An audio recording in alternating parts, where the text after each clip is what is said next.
What's up, guys? Go Motoring here, and just want to provide you with a quick update on the roof issue that my Z4 has been experiencing. I thought, and my mechanic thought, just based on some videos that were exchanged, that the issue was the roof motor that had gotten bad, which was the reason why I couldn't raise the roof. So we took the car in to get that confirmed and then determine whether we had to fix the car or not. Turns out the electric roof motor is fine, but it's the right hydraulic cylinder hinge that's been leaking fluid.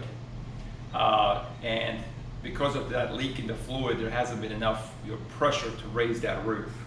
So the solution is to leave the electric motor as it is, because it's not broken, and to replace the right cylinder hinge. So that's actually been what's causing the problem with the Z4. The cost to do that, to replace that right hydraulic cylinder hinge, is about the same as to replace the roof motor.